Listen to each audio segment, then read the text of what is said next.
Okay, thank you so much, everyone.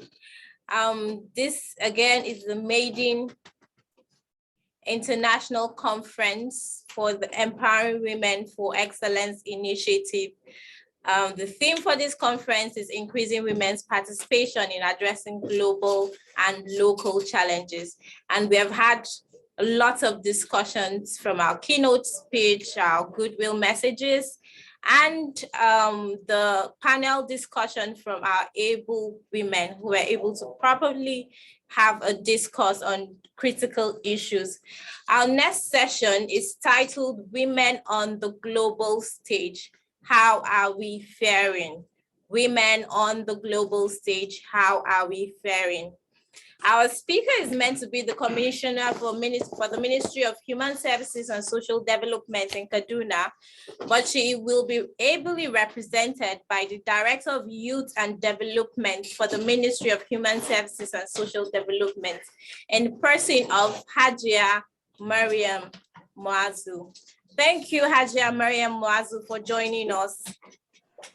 Thank you. Good afternoon. Good afternoon, ma. How are you all? We're very fine. Thank you, ma. All right. So on behalf of my commissioner, Hajia Hafsat Mohammed Baba, of Human Services and Social Development, Kaduna State, I want to present the topic Women in Global Stage and how are we faring. From the beginning, everybody in everyday life, in every country in the world, women are confronted with discrimination and inequality as caretakers of children, the elderly, and everybody within their home front.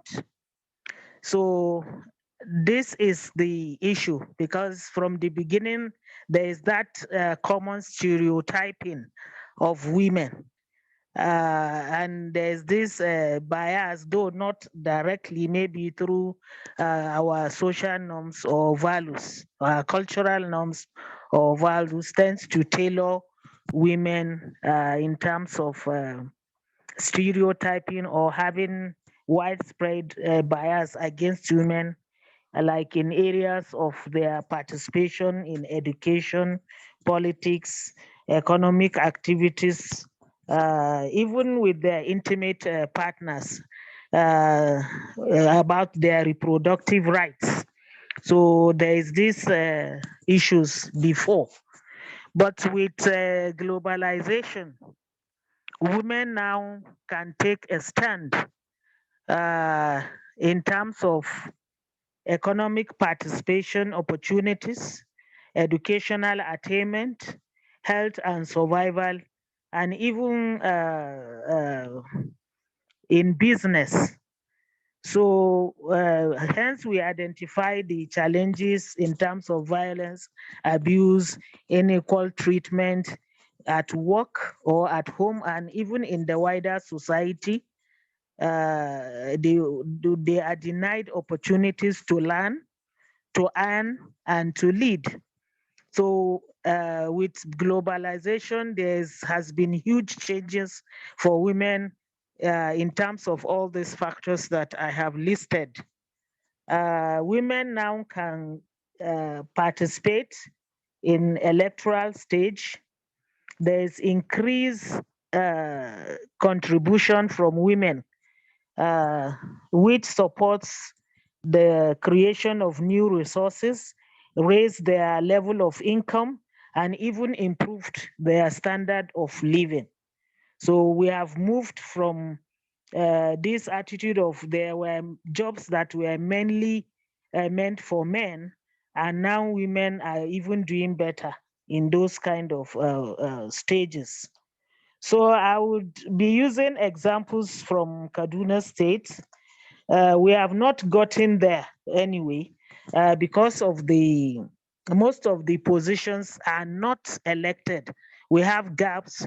Women needs to be elected into key positions to lead, but they are now getting power maybe by appointments. They lead by appointments, and Some men still think that the women's life is dependent on them. Uh, in businesses, women have changed and they are allowed to take leading positions even in an enabling and comfortable environment. Women now uh, hold leadership positions. There's a lot of gender acceleration in gender parity because of globalization. And because of that, legal frameworks that are in place, we now have women now know their rights. With CEDAW and JC, like that's gender equity and social inclusion policy. There is violence against persons prohibition law, and so on, even child welfare and protection law that is peculiar in Kaduna State. So priorities of engagement, participation, and advocacy are now given to women. There is a transformation in their lives, but we still need to do more. A lot of gap is still there in order to check the excesses of this widespread bias, in order to check discrimination or maybe unequal opportunities that is available in terms of employment or political participation. For Kaduna State, we are able to engage more women in political scenes. Like we have 8 commissioners women against 7 men. For example, the commissioner of planning and budget, commissioner of justice, commissioner of housing, commissioner of human services, uh, commissioner of just I think I mentioned justice and so on, even ministry for local government, economic planning, all of them are women, apart from even the deputy governor. So there's that inclusion of women in governance in Kaduna State, and they also even hold other agencies. They lead, and there has been no challenges because they are delivering their services since the inception of this administration. The governor has a commitment to women improvement in terms of access to health services, healthcare and services, in terms of life skills training, in terms of sexual and reproductive health services, in terms of like conditional cash transfers that takes place. But for our own is a women economic support, popularly known as CAT-SWEP. That's uh, Kaduna State Women Empowerment Fund.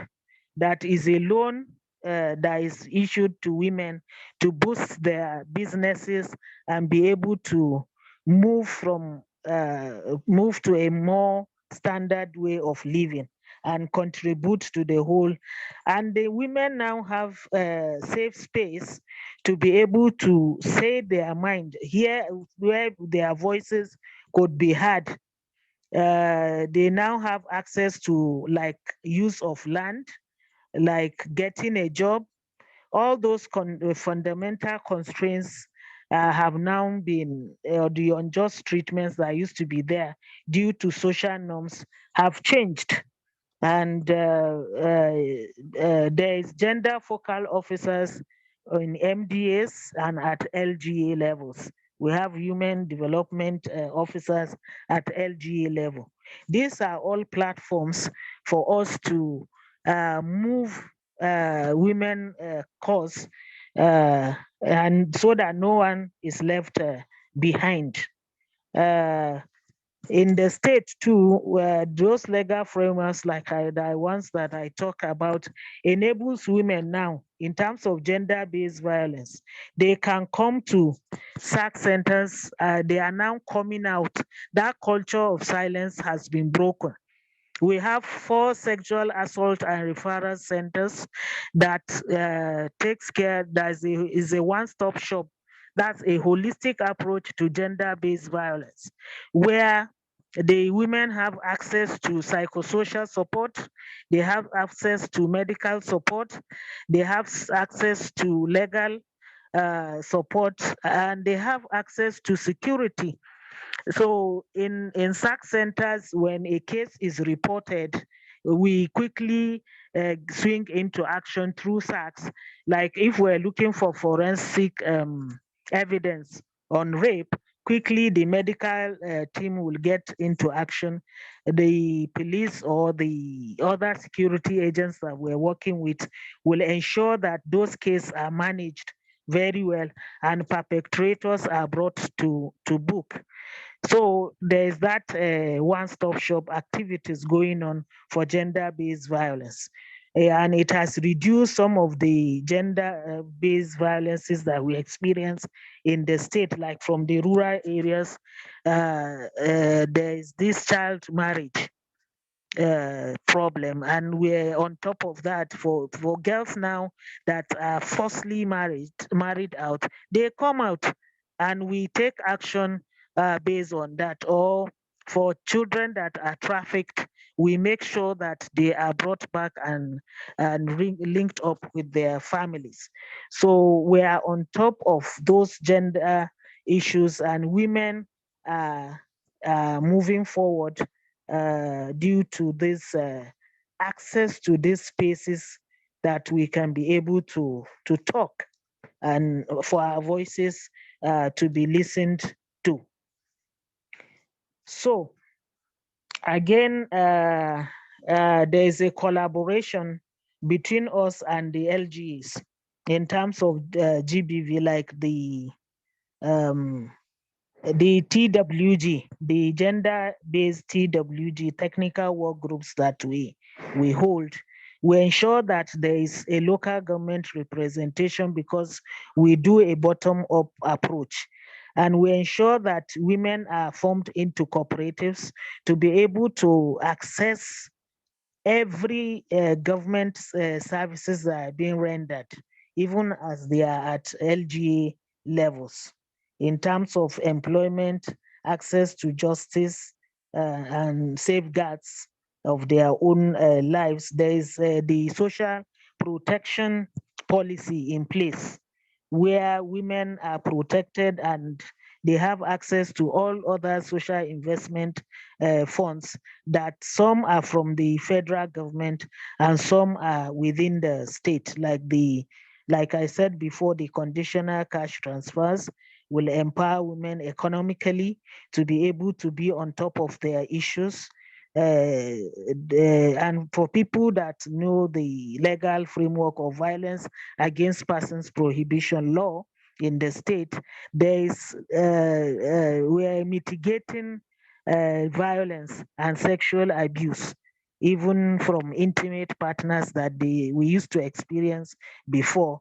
But now that there's a reduction in that, and there is a reduction. We deal with family issues.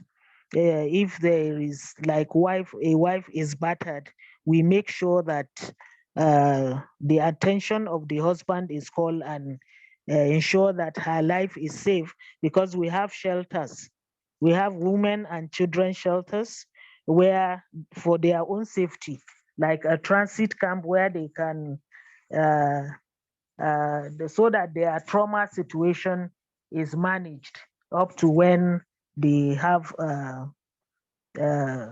access to their normal life. So there's this collective effort and focus on closing gaps that are there in terms of gender equality, fight bias, and to counteract stereotyping of women. So we now take a stand as a state for women now to elect and be voted for. They have that right, and they have right to lead. That is why we have so many of them in key positions in the state. Like I said, 8 commissioners against 7 male commissioners. They have power to participate in every facets of life endeavors. There is that security provided for them in the social protection policy. If you are a child, the child welfare and protection law, if you are a girl child, is protecting you from abuse, from from bully, and so on and so forth. So the persistent constraints or deprivation that oftenly happen to women, which had huge consequences for individuals, family, and even the nation. We are coping that, we are on top of that. The ability of women to take decisions now, we encourage them, and they have advantage for every opportunity that is available for improving their lives. And what we are doing now is to have this male involvement. We want to engage male for them to be he for she, where they will be encouraging us now to access every of these opportunities that are available. Because that's where I feel the gap is. We need more of male engagement for them to understand that we're competing as partners in progress. We're not saying that we're above everything, no, but that's leveraging on available opportunity, just like they have. There should be social equity in terms of opportunities. We want to reduce discrimination. We want to reduce stigmatization based on those social biases. Women's voice must be heard. They must have economic opportunity for learning too. So there's this special education model in Ministry of Education. We call it second chance education, where even if you are married off and you are not able to get to school, if we are able to reach you, you go back to school. We make sure that they are in school and even able to go beyond primary or secondary education, which is free in Kaduna State. Then they have access to maternal and child health services free, and there is a collaboration between the ministry and that of Ministry of Health. That's our Human Services and Social Development, and other ministries like Agri Health, so that there is access for women, like in agri business, for example. We make sure that women are involved and are engaged and are carried along. For health services component, for example, in terms of nutrition, access to sexual and reproductive health services, we are in collaboration with the Ministry of Health. We even have CACHMA, that's contributory health insurance system, that takes care of even vulnerable women, for example, women that are in VVF. And when we're celebrating International Women's Day, we celebrate, yes, the achievers in terms of political, economic, or socio-cultural space, but at the same time, we celebrate the vulnerable women. Like the last one we had, it is service provision emphasis, not just the celebration. We shared like health and hygiene kits to women in IDP, women that are in VVF centers, and women with disability, for example. So these are some of the things that we do to ensure that all women around us know that we are carrying them along, and that there is a move from what it used to be before in the global stage to a new thinking, and that we want to reinforce capacities of a women-led uh, uh, peace, security, humanitarian, climate action, and all that, so that we will have we would have met some of the components of the sustainable development goals in Kaduna State. That's the example I can give because that's my constituency. Thank you.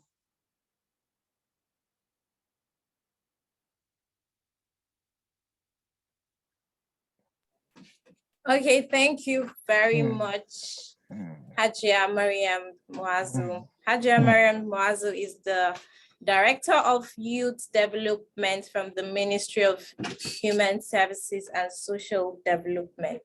So if our participants have questions, we can ask her.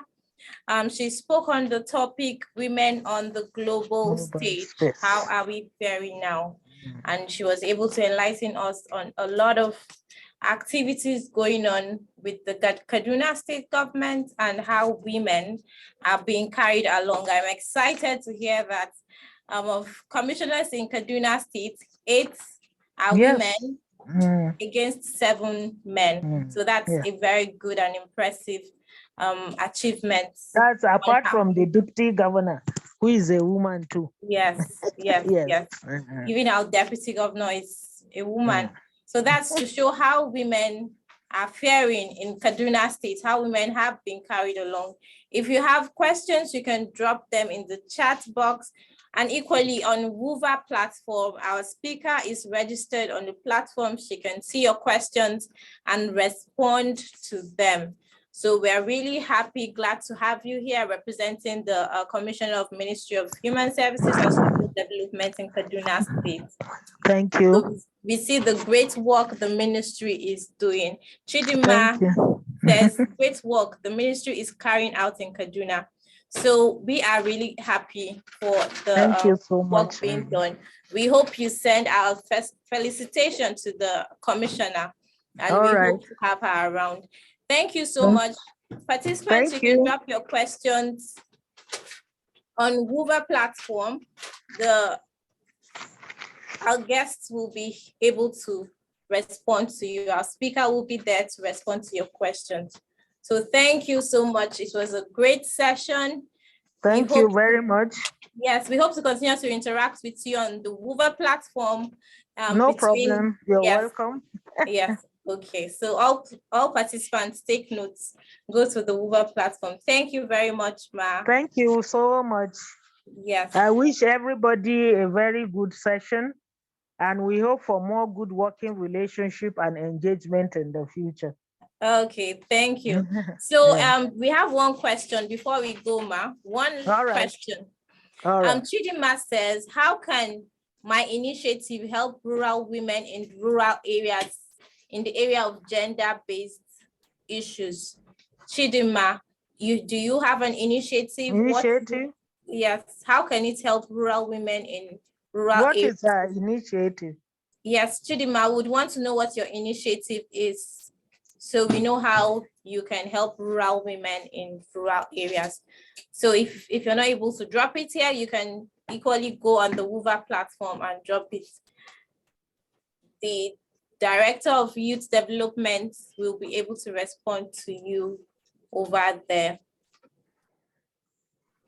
So I just want to thank everyone for being part of our sessions today. We started from However, 11. If she has any initiative, we have social welfare officers who at a platform at our 23 LG. They are officers.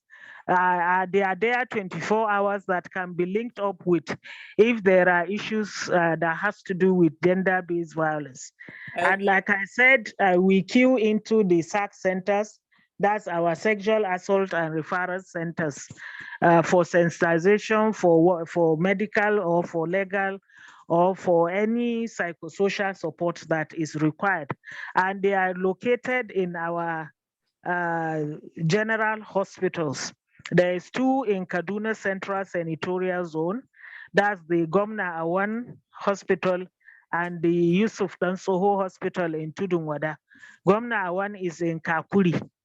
Then there's one in Zaria, Gambo Sawaba Hospital, Kaupangayan, and there's one in Kafanchan. That's for the Northern Senatorial Zone, and the Southern Senatorial Zone has Kafanchan hospital, general hospital, and there you meet the social welfare officers at LGA level. That's at the low rural areas, and they can now mobilize you up to the SAC centers if you have any issues that has to do with gender-based violence. Okay, so she added that her initiative equally touches women, empowering women in areas of leadership and education. Good. Then we can, the platform of the Women Development Unit, sorry, of the LGAs, we can collaborate through that platform. If they are young people, we have youth development officers who are state government staff at LGA level. You can still come through that platform. Then we have elected members of the National Youth Council of Nigeria who are young people. If you want to do some work on GBV, on leadership, on anything with them, link up with that platform. Sorry, please. We have members, ESCO members at the 23 LGAs and at the state ESCO, that's the National Youth Council of Nigeria, who are umbrella organizations of youth in Kaduna State. They are elected members, so they have a stake from ward level up to the state level. Okay, thank you so much, Ma. Chidima is thanking you for your response. If you have any further questions, you can continue to interact with the Director of Youth Development, Ministry of Human Services and Social Development. All right, thank you. Yes, thank you, Ma, on the WUVA platform. So thank you so much. I would like us all to know that the Ministry of Human Services and Social Development is a close partner of Empowering Women for Excellence initiative. So we work closely with them on our project, and so you can always reach out to them, reach out to us if you need any assistance around that. So thank you all for joining our sessions today. We started our session by 11 a.m. West African time, and we'll be coming to a close for today. This is the first day of the international conference themed Increasing Women's Participation in Addressing Global and Local Challenges. We would hope to see you tomorrow for our sessions to take place. Presently, you can join us on WUVA platform and continue to interact with our participants, speakers, and guests. Our session for tomorrow will be starting by 11:30. We'll be starting by 11:30 tomorrow. So if you have games, if you have trivias, if you have any activity you want to do, you can go on the WUVA platform where we can all interact and have fun. Thank you so much for joining our session today. Thank you, Ma. Thank you so much. Bye. All right, see you bye. Tomorrow too, yeah. Yes, thank you. Nakupenda pia, nakutaka pia, penzi